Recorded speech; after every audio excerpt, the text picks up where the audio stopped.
Če dovolite, bi kar začeli, torej lep dober večer v imenu ekipe Parka vojaške zgodovine na tem muzejskem večeru, posvečenemu spominu generala Franca Pirca.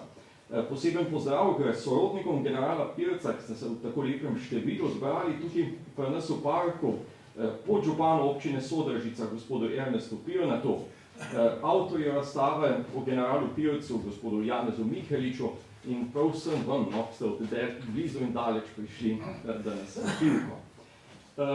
Kot smo zapisali v vabilu, damnacijo memorije, izbris spomina, je bila v Starem Rimu kazen, ki je veljala za najhujšo. Izrekel je tam formalno rimski senat in na njeni podlagi so iz javnega življenja sistematično izbrisali vse sledove obsojene osebe. Izbris spomina je na nek način doživel tudi general France Pirc iz Žimaric pri Sodražici. Častnik, pilot, prvi komandant jugoslovanskega vojnega letalstva, ambasador, rodoljub, neomajen v svojem boju za svobodo in demokracijo. Osnovatelj partizanskega letalstva tako nima nobenega spomenika, po njem se ne imenuje nobena ulica. Desetletja trajajoč molk je prekinjala šele razstava, ki jo je lansko leto ob 70-letnici generalove smrti pripravila občina Sodražica. In avtor, profesor Janez Mihelič, je v sodelovanju s sorodniki Franceta Pirca opravil res veliko delo. V Parku smo potem konzervirali nekaj eksponatov iz generalove zapuščine in z njimi nadgradili razstavo, ki je bila postavljena pri nas na ogled in za poletno muzejsko noč, letos junija, odprta za obiskovalce. Če dovolite, predlagam, da si za uvod v nocojšnji večer ogledamo kratko video predstavitev te izjemne in tragične življenjske zgodbe.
Tako, ta kratka video predstavitev, nekakšen uvod, povzetek življenjske poti.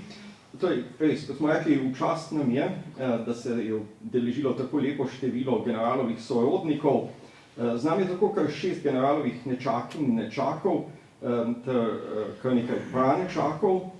Tu v prvi vrsti je tudi gospod Dušan Pirc, sin generalovega bratranca Iva. Prav vsi ste povabljeni k pogovoru, a oder je premajhen, tako da bi na oder povabil ožji izbor sorodstva gospoda Franca Pirca, rojenega 1938, sina brata Ivana, pa bi vas kar prosil, da gospoda Mirka Pirca, rojenega 1946, sina brata Mirka, gospoda Franceta Pirca, rojenega 1952, tudi Mirkovega sina. Z nami so še nečakinje gospa Nikolaja Pirc Mrgole, rojena 1943, hči brata Ivana, gospod Bojvoj Pirc, rojen 1948, upokojeni vojaški pilot, je sin brata Karla, in pa gospa Vladka Obranovič, rojena 1946, hči 1966, hči brata Vlada, se opravičujem. Izmed pranečakov pa bi na oder povabil gospoda Igorja Trebca in gospa Marka Trebca, sinova nečakinje Božene, hčerke brata Iva. Prosim.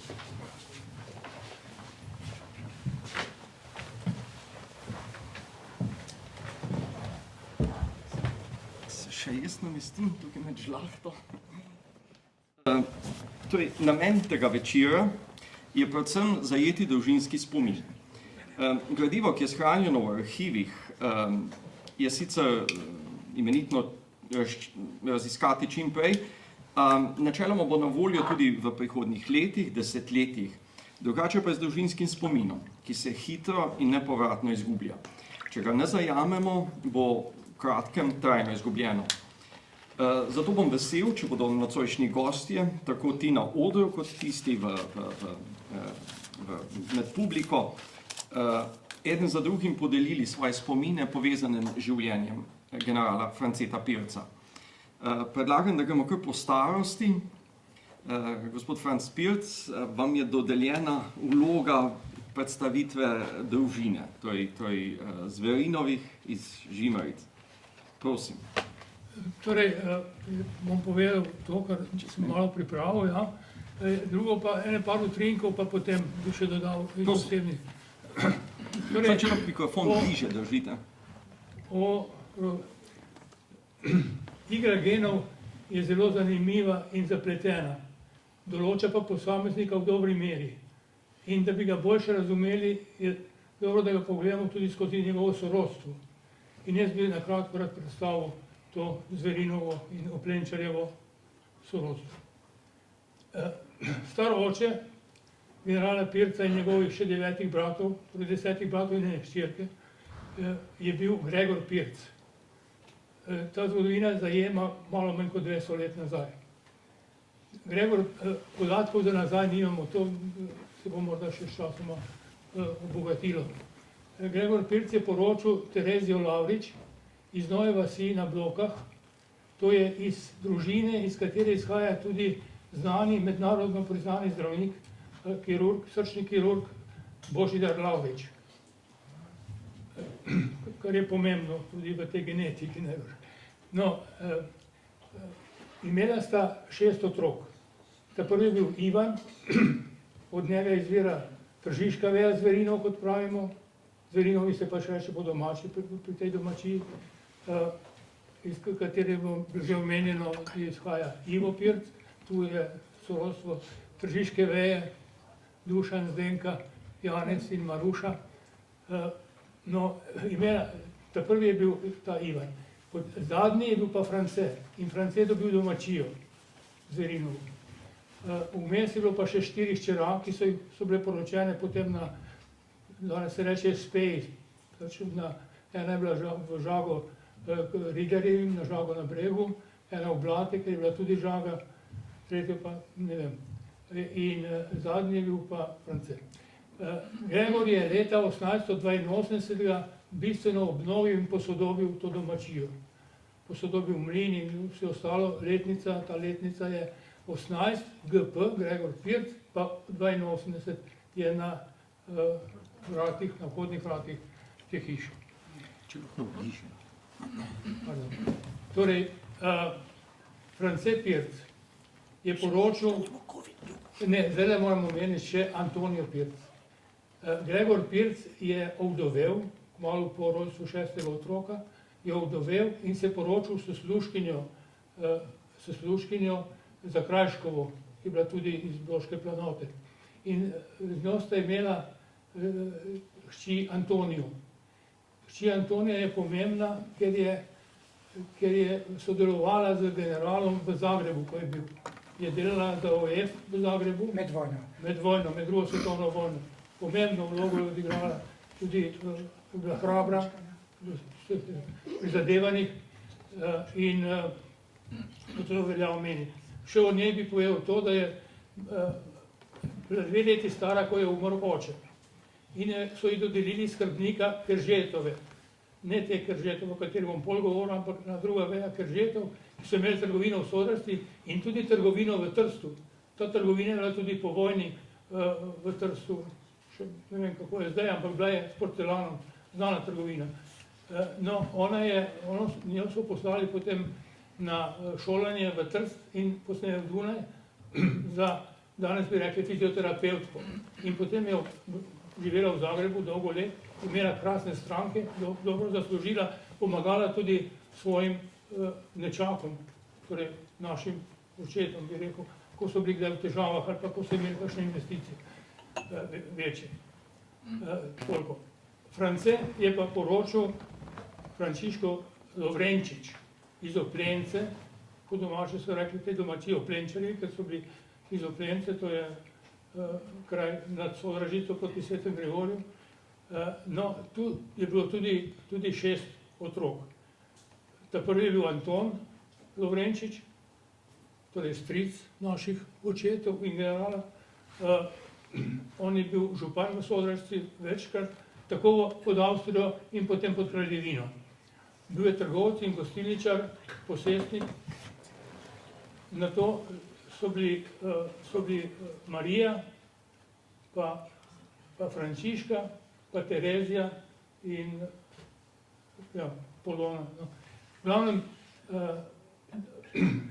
dr. Ivan Lovrenčič je znan slovenski ustanovitelj, pobudnik in ustanovitelj lovstva, Slovenskega lovskega društva. Izdajal je tudi revijo Lovec in na njo tudi dosti pisal. Ustanovil je Kinološko zvezo Slovenije, oziroma Kranjske takrat, kar je pač bilo, in pozneje je bila ustanovljena na njegovo pobudo tudi Kinološka zveza Jugoslavije, po njegovi zaslugi je imela sedež v Ljubljani. Torej, njegov oče je bil krojač. Krojil je tudi v slojih, tako da je imel večjo produktivnost. Delovne obleke je prodajal tudi po Istri. Tam je se je spoznal s pasmo psov, istrski gonič. Je pripeljal v Sodražico in dr. Ivan Lovrenčič je naredil prvi rodovnik te vrste psa. V jugoslovanskem merilu je bilo to pomembno. No, potem Terezija, o Frančiški sem že nekaj rekel, oziroma je bilo že rečeno v tem prikazu. Terezija je poročila Keržeta, ki so emigrirali v Ameriko. Kerže je izdajal časopis Čas v Ameriki in je večkrat prišel tudi v Slovenijo in nazaj in tako dalje.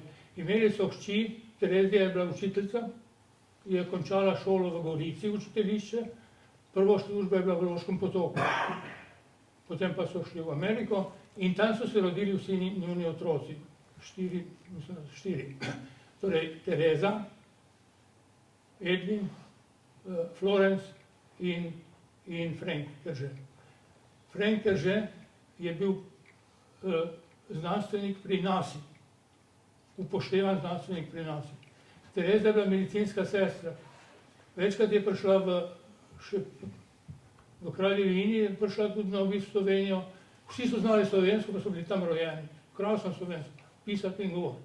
In po vojni, oziroma med vojno, na koncu vojne, je bila kot predstavnica UNRE poslana v Jugoslavijo za razdeljevanje UNRA pomoči, paketov UNRA. Florence je bila učiteljica v New Yorku. Edina so poslali študirati glasbo v Zagreb, na glasbeno akademijo. On je kmalu umrl. No in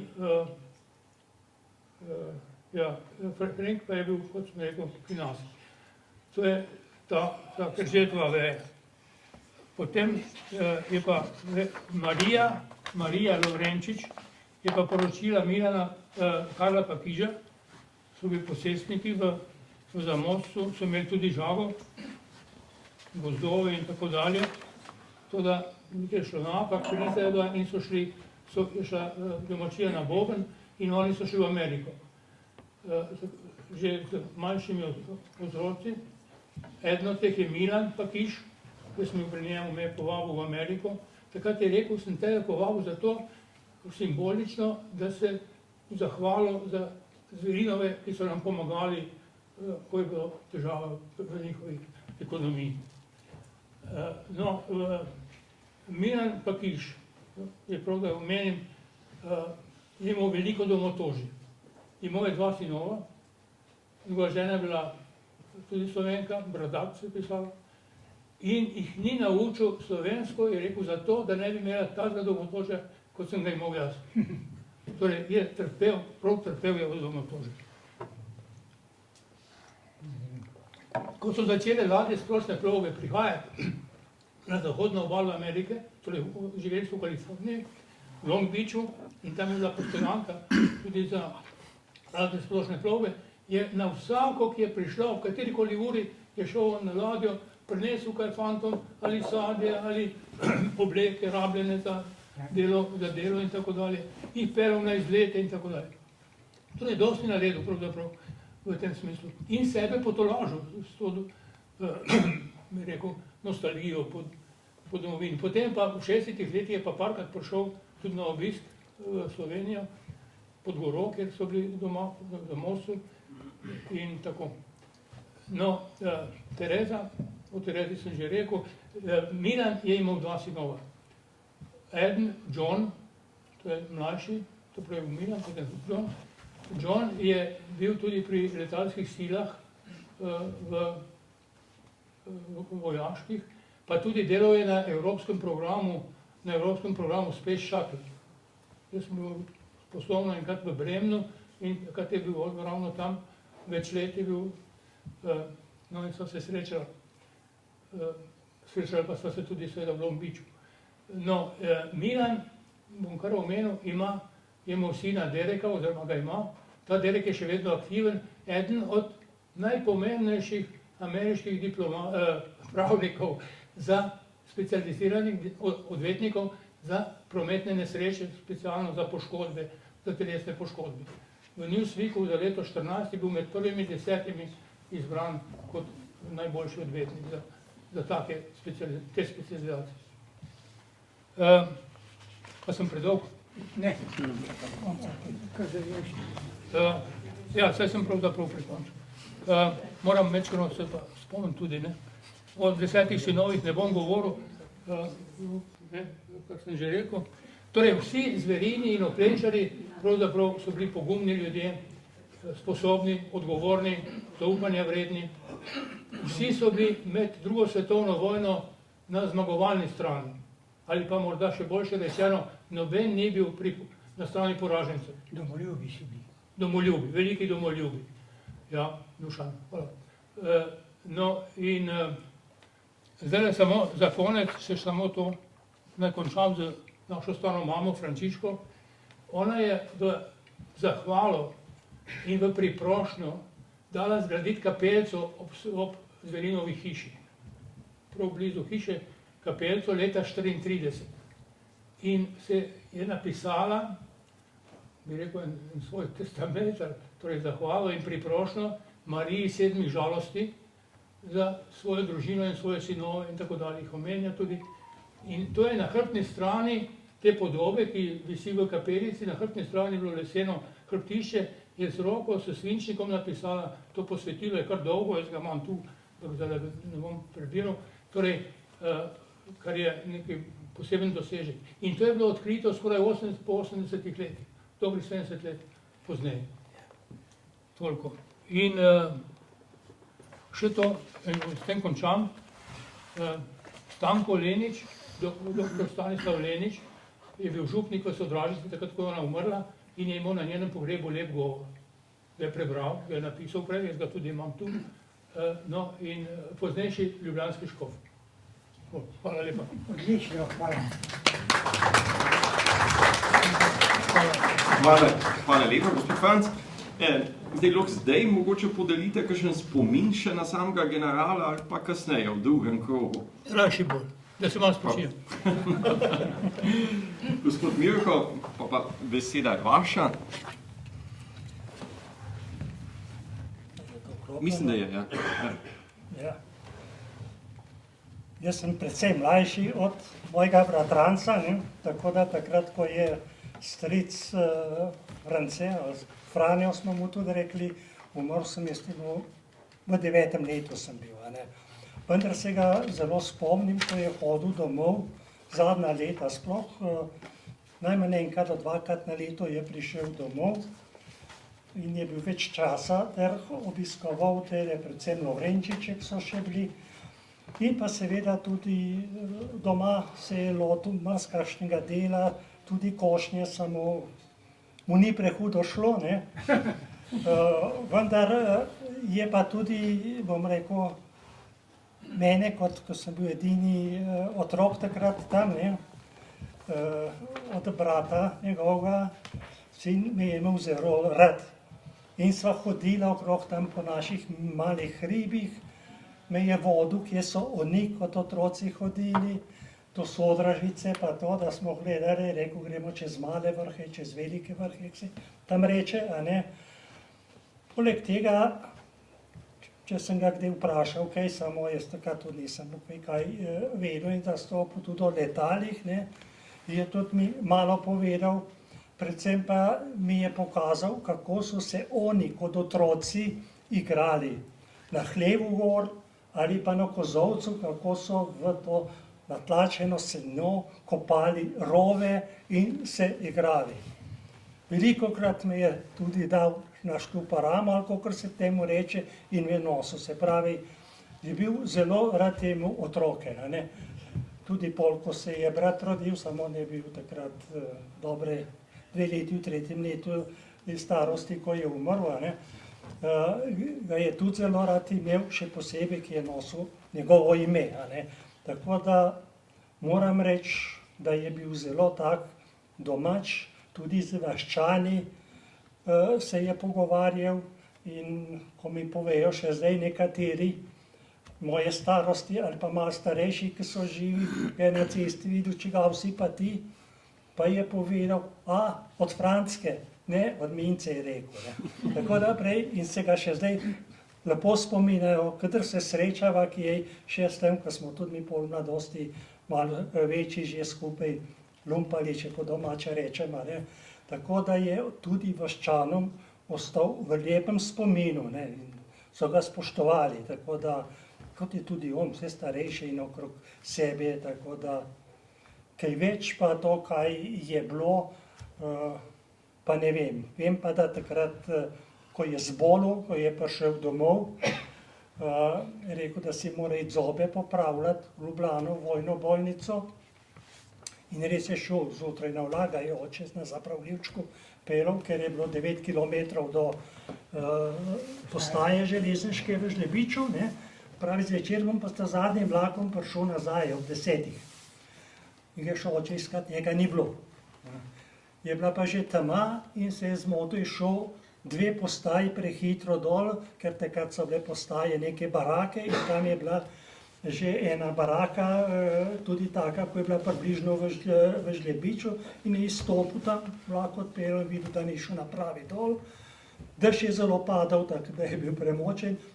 zraven so bile pa neke hiše, pa skrbni, pa vse to. In je šel v prvo hišo, ne, to mi je pravila ta lasnica, oziroma ki je takrat bila tudi, pa ker sem jaz pol služboval 30 let dol, sem imel stika tudi z njimi, da je prišel, ne, in je rekla, ja, kar boste pri nas spali, gajte jela dati noter v hišo, ne, tako je bilo, bom tam poslala, ne, bom jaz kar skedno spal, pa je šel na seno spat, tako da zjutraj še niso imeli ostali, on že odšel s prvim vlakom do Žlebiča, potem je tam bil pa tako zvan poštni zapravljivček, ker če ni bil avta, je vozil do Sodrazce in je prišel peš domov.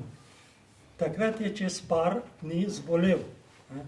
In smo vsi mislili, ker se je namočil in to, da ima gripo ali kar tazga, prehlad močan in ni bilo. In ta prvi en zdravnik hodil iz Ribnice, znan zdravnik, doktor Oražem, in potem, ko on sam ni mogel, je še ta drugega pripeljal, doktor Koštela, so to rešili in se spomnim na zadnje, da je tudi, so ga v bolnico, ne, ker je tudi ostal, ne, poklicali smo pa, oziroma mama je poklicala nekako, telegram poslali, saj še nismo imeli telefonov, najmlajšemu bratu Vladotu, ne, ker je bil tudi vojnolic, oziroma je bil pokoj, invalidsko upokojen, da je prišel, ne vem, ali je bil kje na morju ali kje je hodil, je takoj prišel in je šel on z njim v bolnico v Ljubljano, tako da se spomnim, ko je čez 2 dni nazaj prišel, je povedal, da je stric umrl, ne.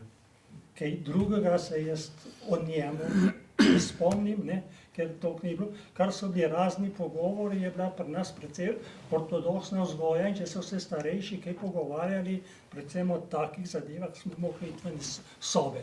Tako da, toliko bi jim s tem zaenkrat. Hvala.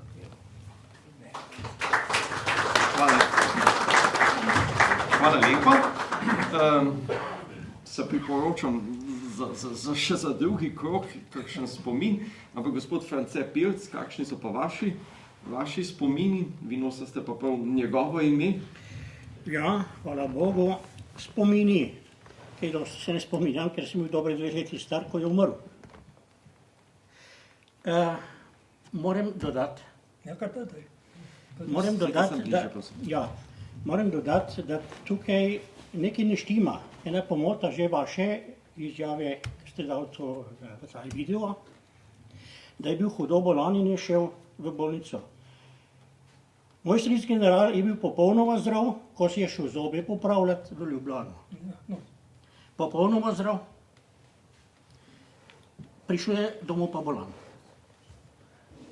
To je verzija, ki sem jo jaz slišal od svojih stricev, stric Lado, štirka je tukaj, pa ne vem, kdo je še bil, ker jaz sem bil star takrat, ko so se to pogovarjali, recimo 4 leta.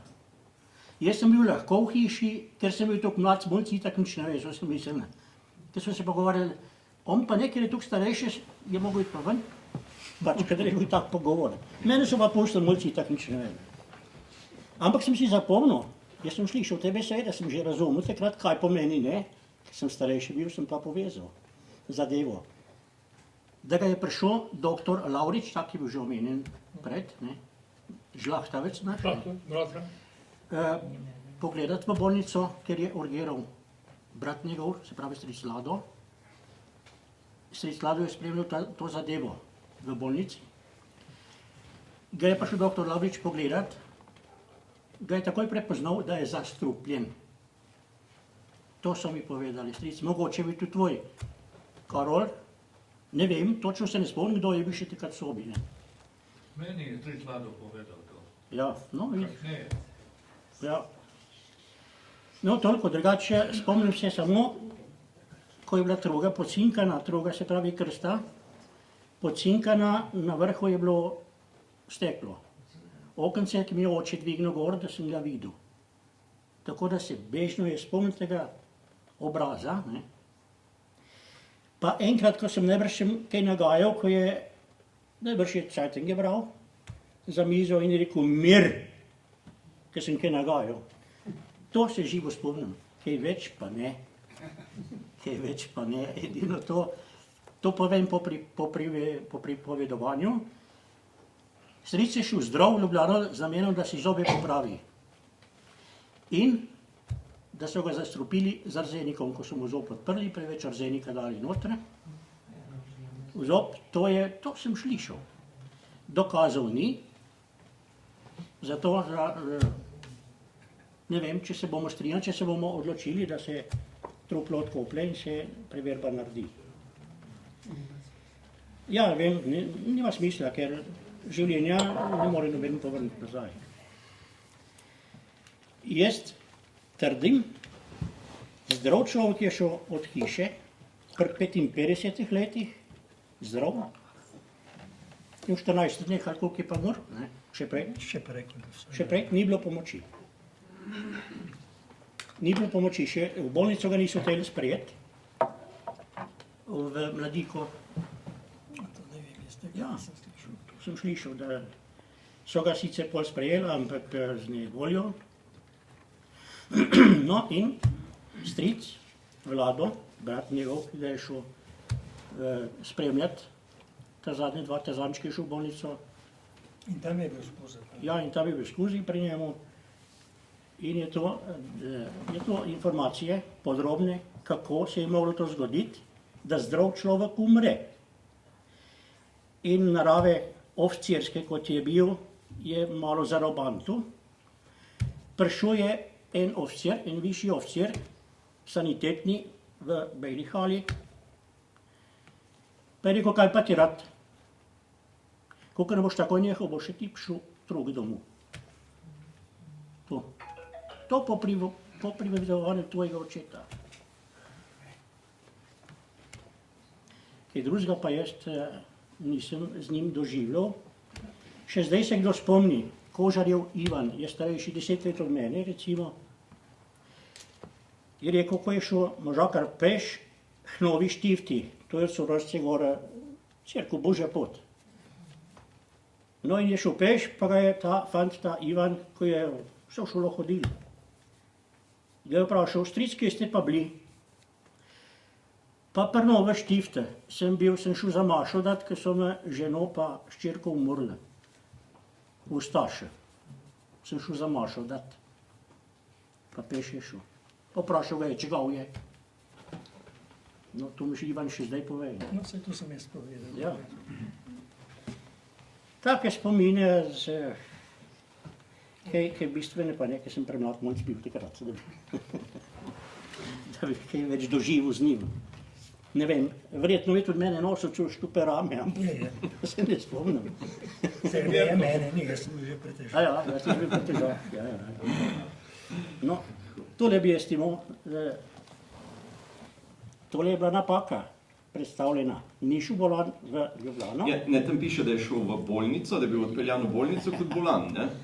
Ja, kasneje. Ja, to je bilo pol, ki je prišel. On je šel v Ljubljano, zobe si popravljati, ko so mi zob odprli, je pa zbolel. Tako, hvala lepa.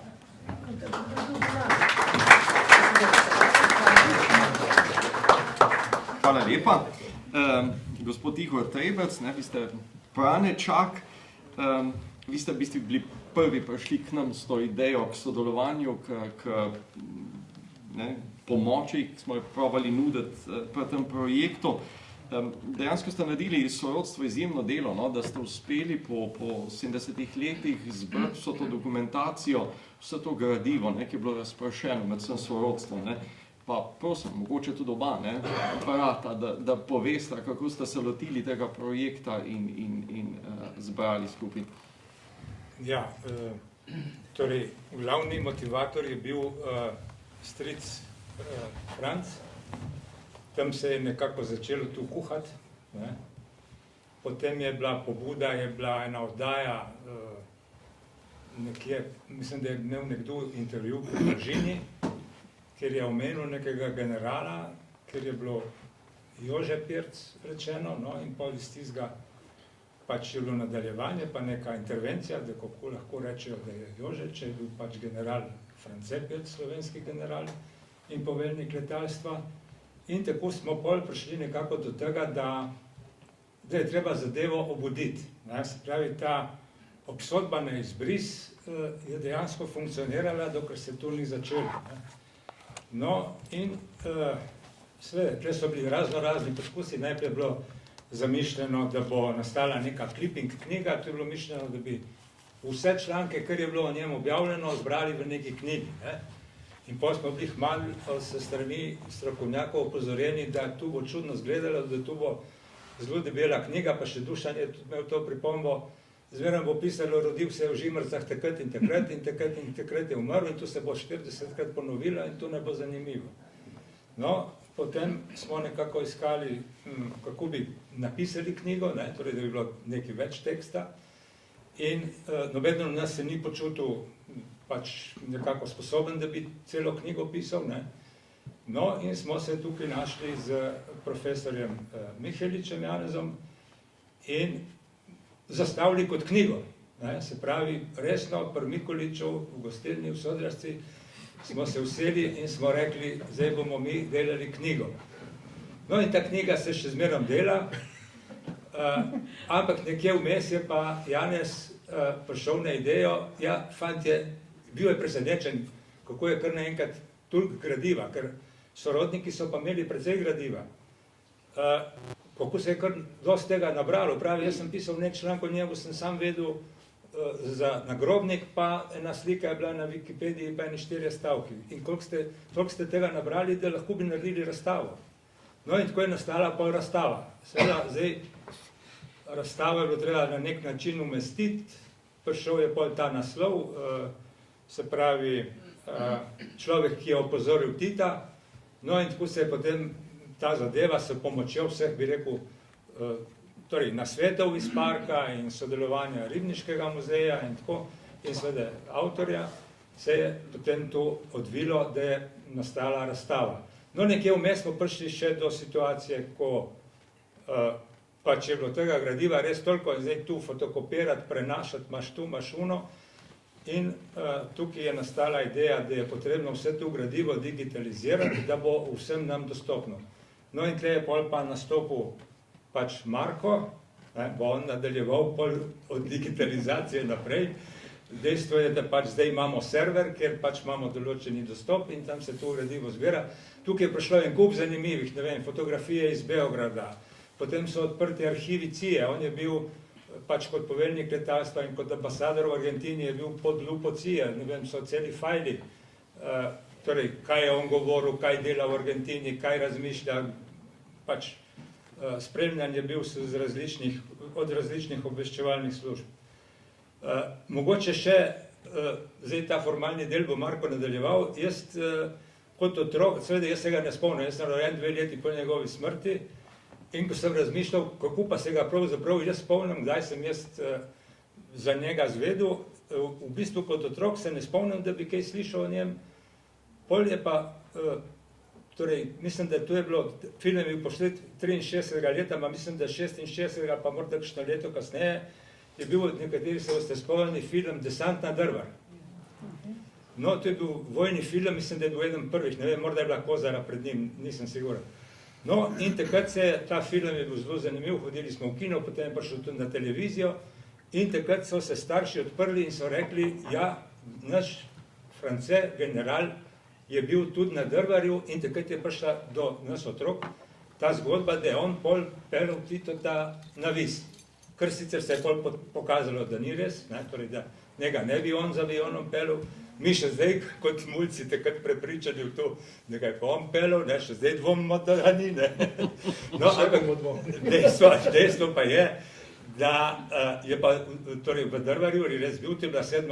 ofenziva nemška, torej ta operacija šahovski konjev skok. Ja, no in potrjuje pa poročevalec BBC-ja, ki ste videli tudi dol na razstavi, torej, da je z njim govoril, pač, torej, z njim govoril v Drvarju, v Titovem štabu, no in ga opisuje, če ste bili pozorni, torej, kot človeka, ki ne veseljači, pije samo vodo, zelo racionalen, urejen in tako. Zdaj, kako je on pol šel, on je pol, mislim, da šel v Afriko, ne, torej ustanavlja to letalstvo, kar smo videli, kaj se je dogajalo na Visu in tako naprej, to je pol še druga dolga zgodba. Toliko bi jaz za zdaj. Prosim, Marko. kako od Marine pa od...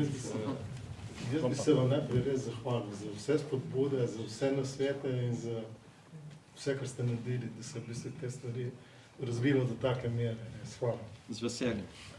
No, zdaj pa, če prijemo do teh zadev digitalizacije, dejansko se je začelo tako, da smo, lahko bi rekel, da sem morda jaz spodbudil malo, s tem, ko sem dobil na ciljnih arhivih, v bistvu, ko so Američani so sprejeli zakon o odpiranju teh informacij in so dejansko dosti stvari odprli. Tudi recimo so zanimive zdaj tudi za tržaško vprašanje in tako naprej. In danes smo tam dobili neke konkretne, bi rekel, papirje, kaj se je s tem našim stricem dogajalo, ker je bil on v Argentini kot posebni poslanec Tita, bil ni bil ambasador, če smo prav egzaktni.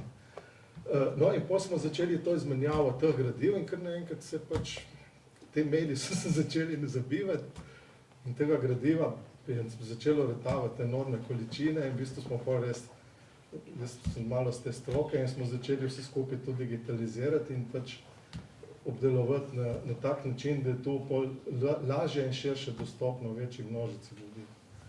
Tako da mi pa tle manjka malo znanja tega, bi rekel, arhivarskega, ker jaz sem pač stvari skeniral na tak način, da sem v bistvu dobil kup slik, dokumentov ali česarkoli od nekoga od vas, ki ste pač to prispevali in sem tisto v bistvu pač nekako tematsko razdelil in v bistvu vse skupaj skeniral v eno datoteko. Se pravi, če imamo, ne vem, set slik iz Afrike, je v bistvu tu v eni datoteki, kjer se potem najlažje dejansko naprej obdeluje. Ni pa to primerno za iskanje in za, bi rekel, enostavno rabo, kot je recimo knjižničarji obvladujejo za take zadeve. Tako da tle morda z tega stališča bo treba še kaj narediti, oziroma še kar dosti. Tako da to je, kar imam jaz zapovedati. Glede spominu se pa pridružujem temu, da mi kot otroci, jaz imam... Jaz bi še tam par besed.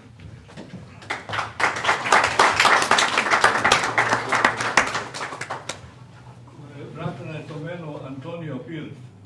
Na en način se jaz lahko zahvalim tudi Antoniju Pirc, da sploh sem, ker moj oče je bil zajet v Nemčiji 41 leta, takoj po začetku vojne. In 43. se pojavil v Zagrebu, zdaj ne vem, če je pobegnil ali so ga spustili.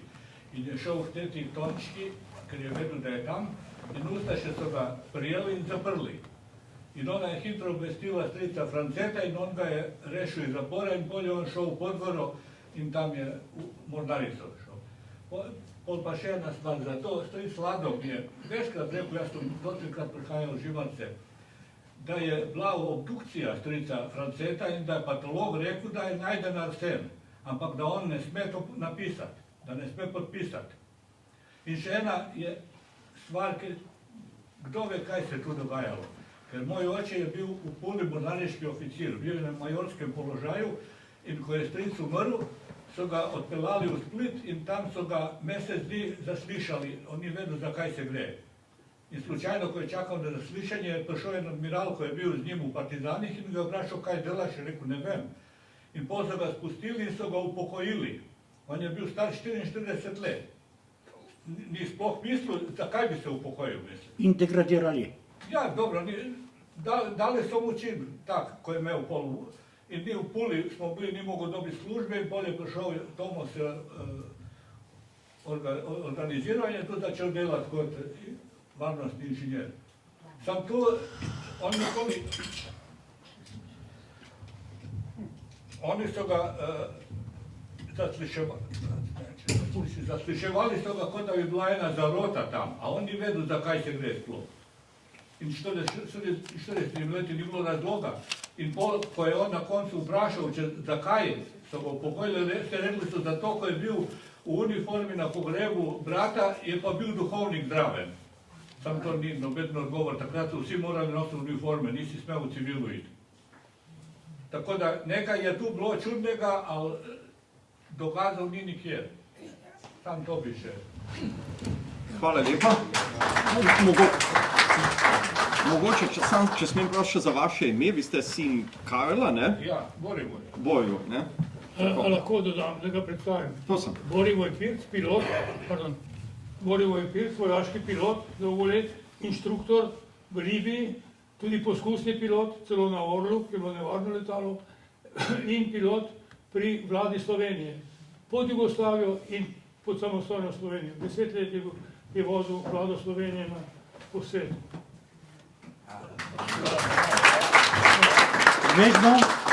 Veš bom sicer pa na Tenderđenu, ki je zdolje v Kijev, drevon, ki je Ja, to sem letel 7 let. po 1000 evrov na odpadu kupljene. Hvala lepa. $1000. Hvala lepa. Zdaj, mogoče samo še beseda o arhivih, ne? To je glavni manko, ne, teh naših proučevanj in tako naprej, je prav ta pomankanje teh arhivskih virov tajnih služb, ne? Tako UDBE, kot recimo britanske obveščevalne službe, ne? Kjer bi brez dvoma najdi še kup zanimivih podatkov, ne? Drug problem je ta del dokumentacije, ki je bil dan v Beograd, ne? Takrat, to že v 80-ih letih, ne? Ki je bil dan, takrat ne bi v Beogradu nastal letalski muzej, ne? In Franz Pirc ne bi bil tam predstavljen. In gre za pomemben del dokumentacije, verjetno tudi fotografskega gradiva, ki se pa je tam nekako založil in se zdaj nikakor ne najde, ne? Ki pa bo mogoče potencialno enkrat prišel na dan, ne? In bo tudi en pomembna osvetlitev. Ja, skoraj 300 fotografij, to sem jaz dal tam. In dokumenti, tam zgubilo se je, nihče ne ve, kje je to. Ja. Ne smo tudi mi po svojih močeh provali odkriti to, no, ampak takrat je bilo bombardiranje NATO, ne bi to selili v neke hangarje in ne bi tam, ne, nekje neurejeno bilo. Lahko je pa tudi ukradeno ali pa kako drugače. A imaš dokument? Ja, vse imamo. Imamo potrdilo. Imamo potrdilo. Oni so hoteli meni plačati, jaz sem rekel, da noči ga denar, zato naj gre v muzej. Če bi mi plačali, pol bi lahko rekli, da gotovo. Pogodba je skenirana, v bistvu je bila prav z namenom otvoritve razstave, da se jim da pač na uporabo. Da bo spominska soba in če jo ne bo, da se vrne. Tako je bilo dogovorjeno in to so potrdili. Zdaj, gospod Igor ima s sabo še dve pričevanji, spomine dveh nečakinj, gospe Marine in gospe Tanje. Kratka, pa bi prosil, če prebere. Ja, no, torej Marina in Tanja, to sta hčerki generalovega brata Staneta. Marina nam je napisala, se pravi, dragi sorodniki in ostali, pošiljam vam nekaj utrinkov iz mojih spominov na našega strica Franjeta. Torej, tukaj se dejansko to imenovanje Franjo France je na tem območju, kaj sem sodrasta Žlimrce, ki je že tudi blizu meje s Hrvaško in tako naprej, se je malo mešalo. Tudi njega so recimo, ne vem, v času, ko je bil v NDH, je bil posod Franjo, ne? Ko je bil pač... Že pod Srbijo. Ja. Že pod Srbijo, ko je bil kraljevi vojsk. No, tako ona ga imenuje Franjo. In pravi, prvi spomin. Stara sem bila približno 4 leta, ko sem izvedela, da imava s Tanjo, 1 leto staro takrat, bratrance in sestrične, in to Ivota, Božo in Franjota v Sodražici, Dušana in Boško v Tržiču ter Majo v Zemunu. Nikogar še nisem videla, prijeli smo le umetniško fotografijo sestrične Maje, ki se mi je zdela zelo lepa in se imam nosila naokoli, kar igrala sem se z njo. Kmalu pa smo prejeli pretresljivo vest, da je stricu Franjetu in teti Ankici umrla Maja za meningitisom. Moje prvo srečanje s končanjem življenja, bila sem zelo žalostna. Drugi spomin.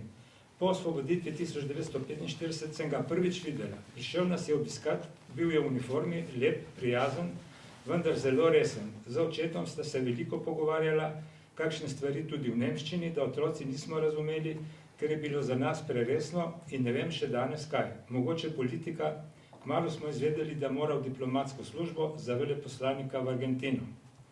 Obiski so bili bolj pogosti pred in po Argentini. Enkrat je prišel k nam, pa sta bili doma sami z mojo teto Nado, nazvala ga je po bontonu za diplomacijo, ekscelenca, ona se je na to spoznala, meni se je pa zdelo imenitno. Po vrnitvi iz Argentine nas je obiskal vedno, ko je šel k prijatelju gospodu Kocbeku, ki je stanoval v naši bližini.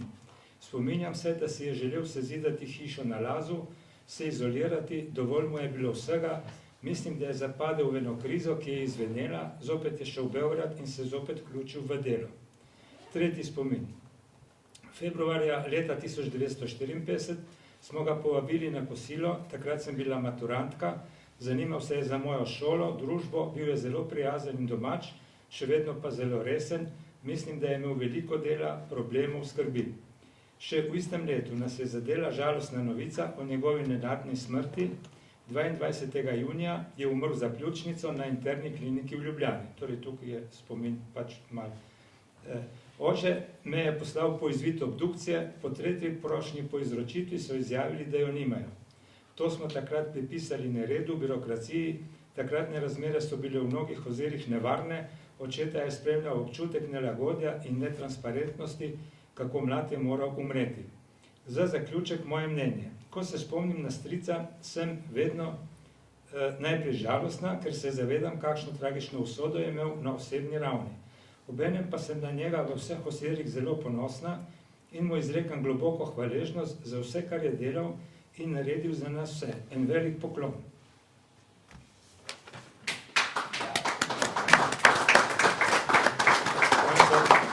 Zahvaljuje vsem nam, gospodu Miheliču, ki je bil pri vsem nepogrešljiv. To je, se pravi, od nekakšne Marine. Tanja nam pa piše. Moji spomini na strica Franjota segajo v zgodnja 50. leta.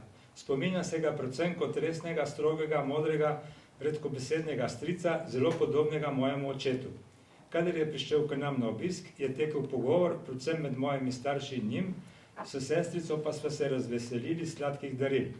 Zelo sem bila začudena, ko me je stric nekega dne povabil na kosilo v restauracijo hotela Union v Ljubljani. Seveda je bilo takrat to za mene povsem nekaj novega, imenitna restauracija in jaz, 11-letna deklica, sama s stricem na kosilu, sedaj jaz zelo redkobesedna, skoraj v strahu ali vsaj zadregi. Ko me je vprašal natakar, kaj bom jedla, sem ostala brez besed, tako da je dejal stric, da bova naročila jetrca. To pa je bila edina jed, ki jo takrat, kljub hudnim časom pomanjkanja, res nisem marala. Zbrala sem ves pogum in stricu to povedala in takrat je prišla lekcija. Veš, je dejal, človek se mora v življenju vsega navaditi, tudi če mu kaj ni všeč. Seveda sem utihnila, zelo težko pojedla izbrano kosilo, jetrc pa dolgo potem nisem več poskusila. Čas je tekel in nekega dne sem jih zopet poskusila in danes so ena izmed mojih najljubših jedi. Večkrat sem premišljevala, zakaj me je stric sploh povabil takrat na kosilo.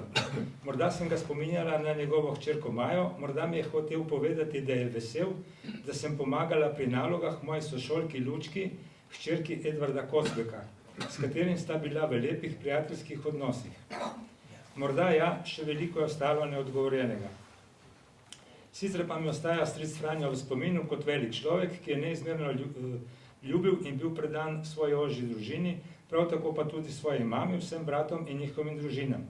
Bil pa je tudi velik domoljub, ki je svojemu narodu želel in svetoval le dobro, sam pa tudi naredil veliko dobrega. Pozdrav vsem, Tanja.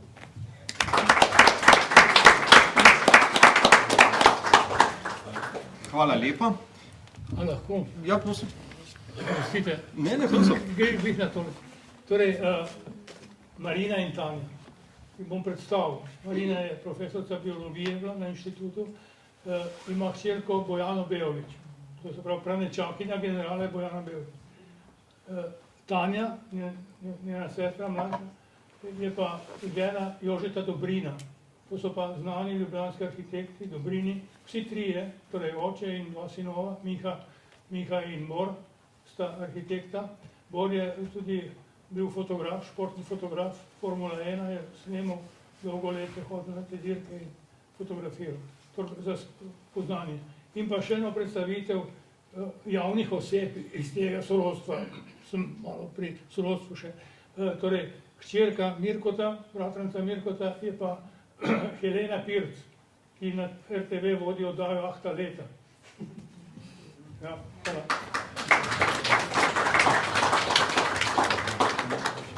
Hvala lepa. Če bi mogoče še kdo od sorodnikov zdaj kaj povedal? Gospod Dušan mogoče.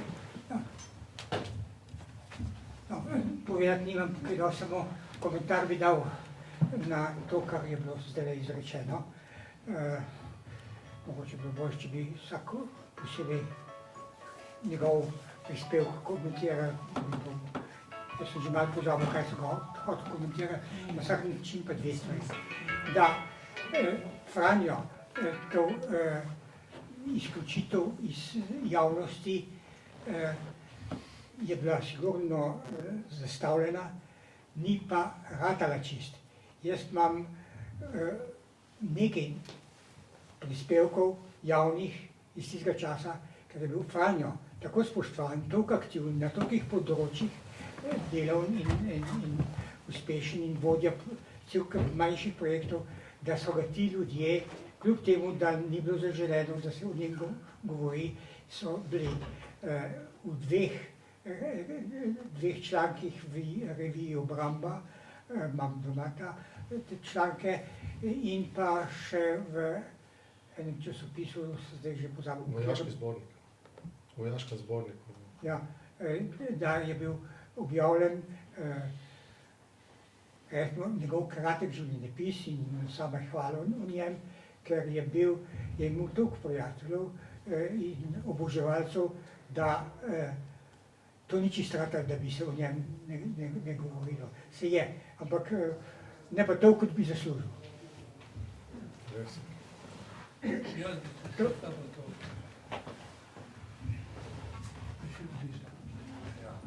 Zakaj je on šel za veleposlanika v Argentino? Mislim, to je mi oče rekel, če je to res, ne vem točno, ampak ima logike. On je Tita prosil, da ga pošle v Argentino, ker se je hotel na neki način maščevati, ker so ustaše ubili njegovo družino. In v Argentini bi uspel Pavelića ujeti in izročiti, ampak saj uradno obstajajo dokumenti. Ampak Argentina, Perona pa vlada ga niso hoteli izročiti, ker so rekli, da nima meddržavnega dogovora o tem. Točno tako. Ampak on je šel namenoma s tem, ni šel slučajno tako. Repliciram. V bistvu obstajajo dokumenti, da so bili dejansko, prav v bistvu se je že pogajalo se z ameriško mafijo, da bodo v bistvu Pavelića ugrabili, in tu je bil Vidaković Božo, ki je bil od Udbe tam v Argentini, in general Pirc sta v bistvu vodila te pogovore, in tudi Vir je pri Simonu Wiesenthalu, on je v bistvu to omenil, da so v bistvu že plačali prvi del te kupnine. Ne? To je ena mala taka zgodba, morda bo kdo dobil tu po internetu, da v bistvu, ko so se izročili ta prvi del plačila, da so te fante niso nič vprašali, za koga se gre. Ne? In pač stric je to jih vprašal, pa mislim, vi pri tem takem denarju ne boste vprašali, koga imate za primt. In so pol tu so bili mafija ameriška, pač po teh verih, in so odgovorili, da za tak denar se ne sprašuje, koga imajo za ugrabiti. Je pa tu bilo, v bistvu ta akcija je bila pa pol se strani Tita dejansko prekinjena, verjetno je bilo to v konstelaciji pač takratnih nagibanj na zahod, pač podpore iz zahoda in tu naprej. Tu je morda kar dosti še dela za zgodovinarje, da bodo tu malo osvetljivi. Ko je dobil odpoved tam kot veleposlanik, ni se vrnil, je postal predavatelj na Argentinski letalski akademiji. To mu je zrihtal menda Peron, zaradi tega, ko so bili v dobrih odnosih. To je po ciljnih dokumentih piše, celo koliko je imel plačo tam. Kdo je pa plačal? Mafije? Kdo je dal denar? Država, Jugoslavija. No, zdaj, torej, te zgodbe so iz različnih verov, ne? Takrat so bili tudi časi informacij, namenskih dezinformacij in tako naprej. Dejstvo pa je, da obstajajo pa dokumenti, da je argentinska vlada zavrnila zahtevo Jugoslavije za Pavelićevo izročitev. Ti dokumenti, zdaj ne vem, če so na razstavi, jih pa imamo, torej v prevodu. To mislim so še. Ljudje so uspeli takrat pa ugrabiti pa njihovega. Artuković. Ja, ne Artukovića. To je bilo kasneje, to je bilo pol dosti kasneje. No, ampak Eichmanna so ugrabili. Samo tukaj po mojem je prišlo do tega, da se v bistvu tu ustavilo zaradi nagibanja Jugoslavije na zahod. ne bi bilo to sprejeto dobro v mednarodni javnosti, če bi Jugoslavija to naredila. Kaj bi Pa še mogoče hrvaški narod bi. Nikolaja, se ti kaj spomniš, strica? Ja, strica mame.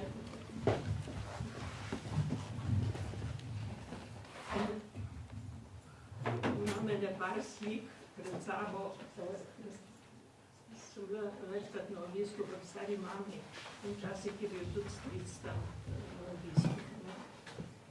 Spomnim se, da je Zorat igral domine in to vse beležil v ščrticah, kdaj je zmagal in je pač igra potekala, velika te tudi sam s sabo igral in vedno je bil pa zelo resen, no, malo da je imel nasmešek na obrazu.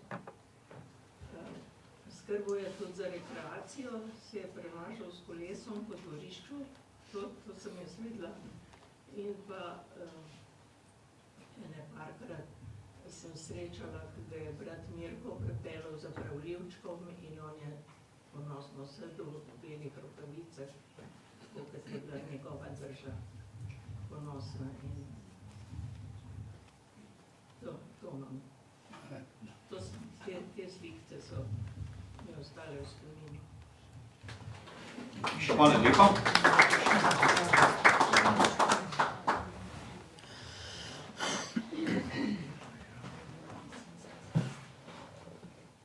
Jaz se pa spomnim, da je Franjota oboževal zelo veliko ljudi, to sem že povedal.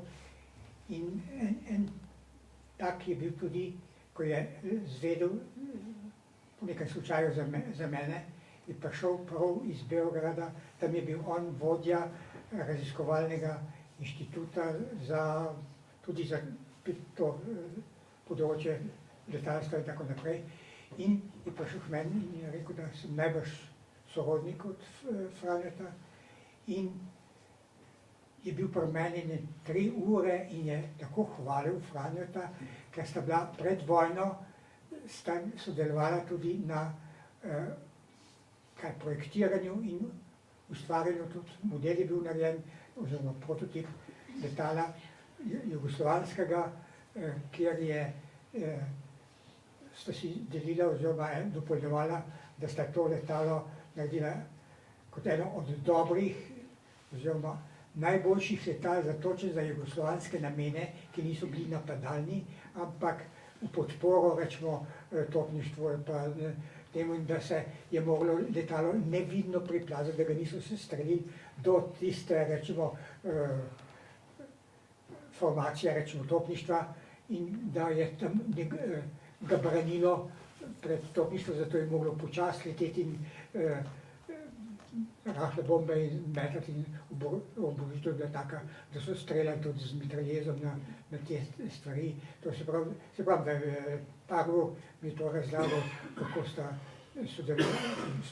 uspešno sodelovala in kaj je vse Franjo bil sposoben narediti novo letalo, ki je edinstveno na svetu za točno določene potrebe.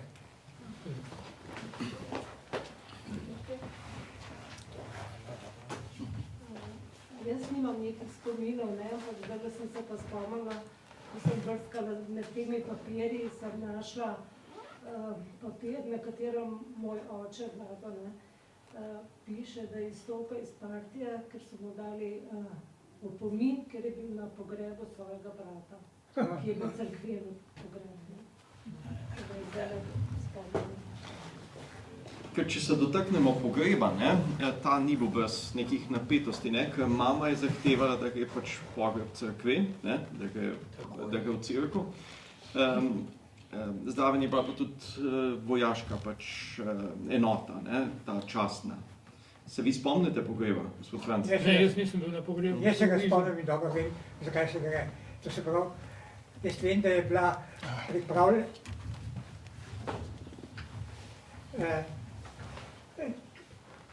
Tito je poslal posebno vojaško enoto, da bi bil vojaški pogreb. In z vsemi salvami in tako naprej. In je vendar, ko je ta človek prišel mami to povedati. Ja, ona rekla, ja, seveda lahko, bo pa cerkven pogreb.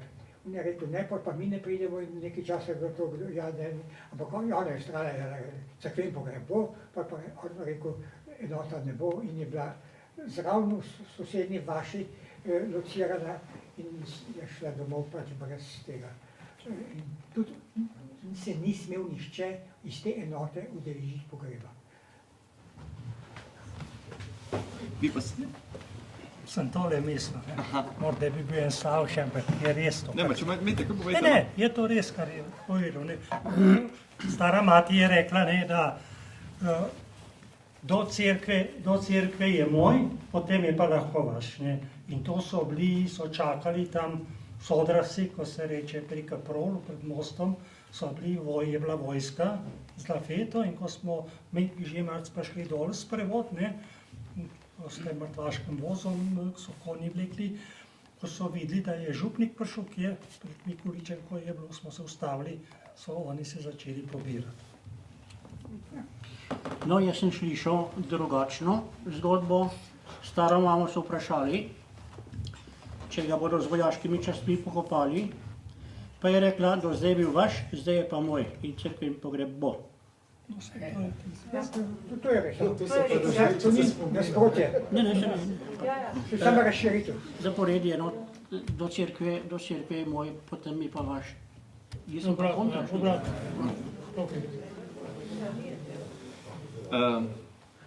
Mogoče še to, no, se mi to vprašanje poraja, to je stik z ženino družino, ne? To je bila ugledna družina, Zemuna se je pa popolnoma zgubil. Ne?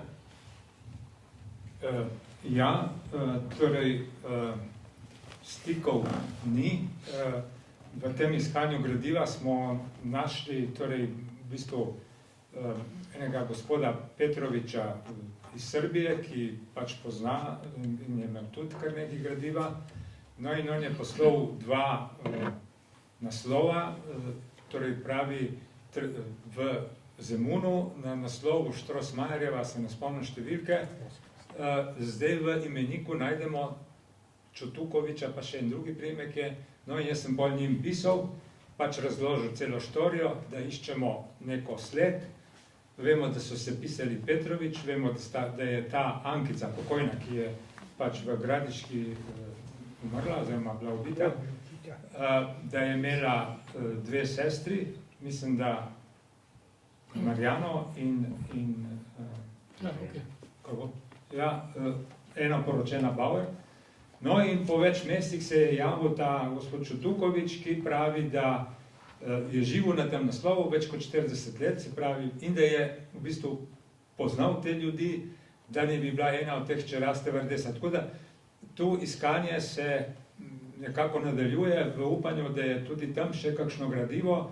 Torej, dejstvo je, da med gradivom obstaja ta osmrtnica, torej v Zemunu je bil potem, ko so bili torej ti njuni ostanki, se pravi Ankice in njune hčerke Marjane, ki se vodi kot najmlajša žrtev taborišča Jasenovac, torej vseh teh podružnic, 8 mesecev je bila stara, torej da takrat je bil pogreb in ta osmrtnica pač daje tam en kup podatkov, no in s temi podatki se pač išče naprej, v upanju, da se bi ti sorodniki našli in pač s temi sorodniki tudi mogoče kakšno dodatno gradivo. Zaenkrat, torej tukaj ni uspeha teh Petrovičev, torej priimek v Petroviče pa v Srbiji zelo, zelo razširjen in je to težko iskati. Hvala lepa. Mogoče je kakšno vprašanje še z publike, ali kakšen spomin še od kakšnega sorodnika.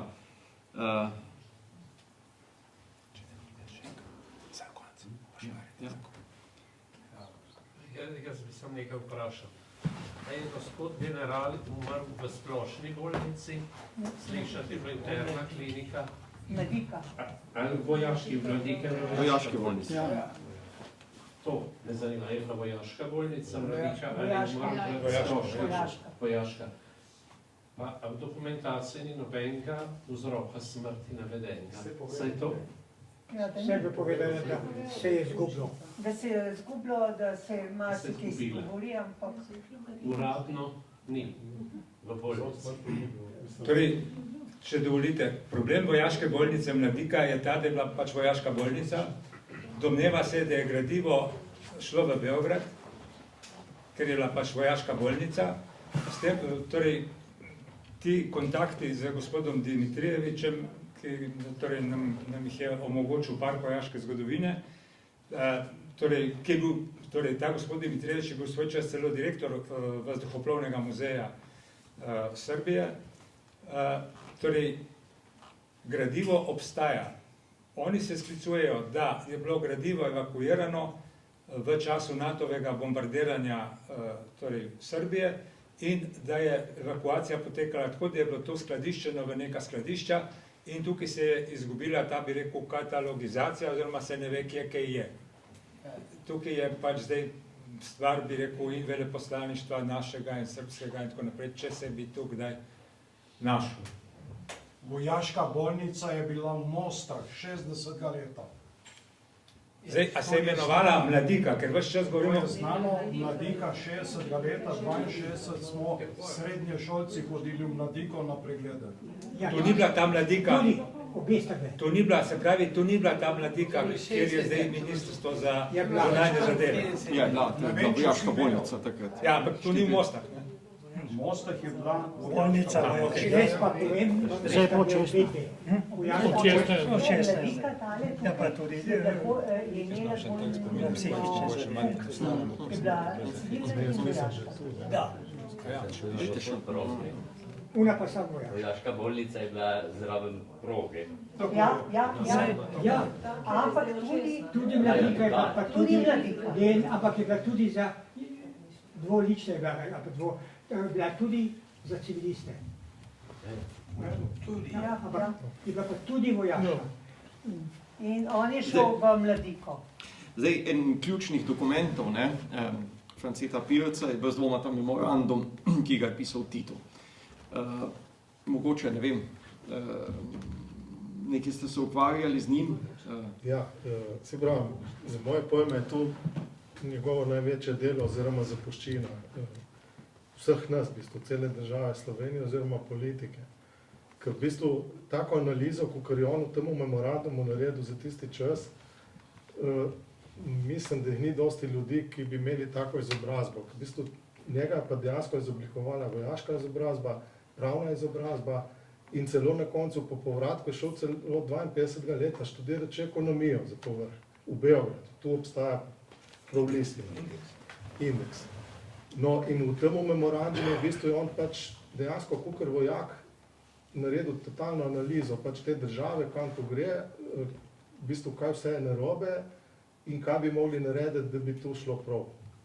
In to je bilo preveč za tisti čas. In verjetno tu je bila ta zadeva, da je v bistvu pač bil on prevelika konkurenca takratne politike, oziroma vrhovom takratne politike.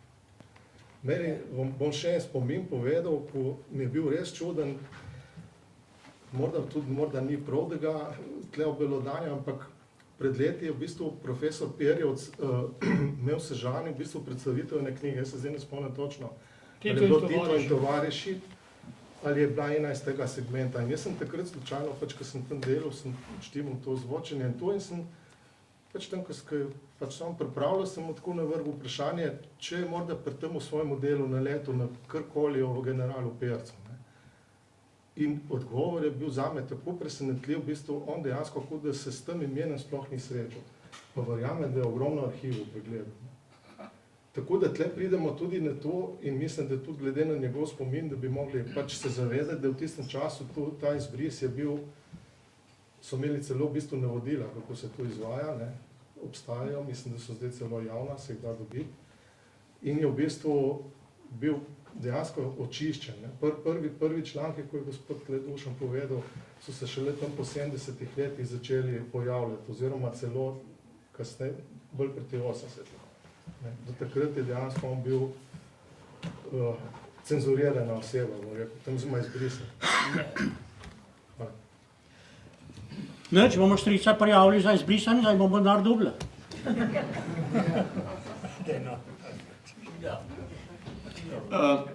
Če se strinjate, bi počasi pripeljali večer k koncu. Gospod Igor bi z nami podelil še en spomin za konec.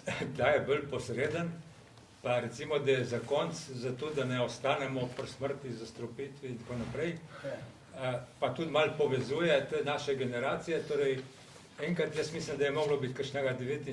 70. leta, nekako v takem času sem bil jaz v Sodršci, na eni tepki, ki se je nahajala enih 50 metrov stran od hiše. In pride avion tam nekje od prečnih njiv, leti, zmeraj bolj ga je bilo slišati, zmeraj bliže hiši in takrat je bilo tudi navada, da so avioni včasih kakšne listke metali, pa smo otroci tu pomerali in jaz pozorno gledam in ta avion leti direkt na to tepko in direkt na to hišo, v glavnem grmi, ko strela, ne. Jaz sem, zdaj ne vem, pač je otroški spomin. Jaz videl sem kolesa, so bila, ne vem, ali izvlečena, ali pa je bil tak avion, da jih je imel zunaj, ne. In tu je grmelo in jaz sem bil siguren, jaz sem bil recimo v višini žleba, mogoče tam na vrhu tepke, ne. Jaz sem bil siguren, da ne bo šel čez streho, ne. No, ampak je šel in je tu pol odgrmelo naprej. In seveda pol, kaj je zdaj tu bilo, ja, bil je Borivoj, ki je na tak način pozdravljal, pozdravljal sorodnike, kadar je prišel na ta konc. A sem mislil na tepke prostati? To je bilo večkrat. Če je rekel pol, da preneham, da krave so nehali bolje, naključje je bilo, da jaz ta isti dan, ko se je tu zgodilo, torej pridem v Žimerce k njihovemu očetu, v Merkotu, sva si bila tako dobra, bil je mlinar in žagar in tako, in pravno je bil tudi pri vas Borivoj in se je razjezil in rekel, ja, jaz sem se že s Francetom kregal, ki je tu delal, pravi, še po cel teden krajev niso dale mleka, tako kakor bi mogle, da ne tu drugače pozdravljajo, da ne gredo bolj daleč od hiše in tako.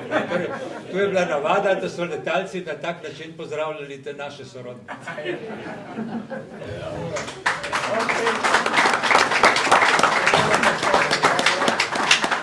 Hvala lepa, Igor, za ta sproščen zaključek. Tako, hvala lepa vsem, sorodnikom, ki ste prišli res od blizu in daleč in tudi vsem vam. Želim vam lep večer in srečno.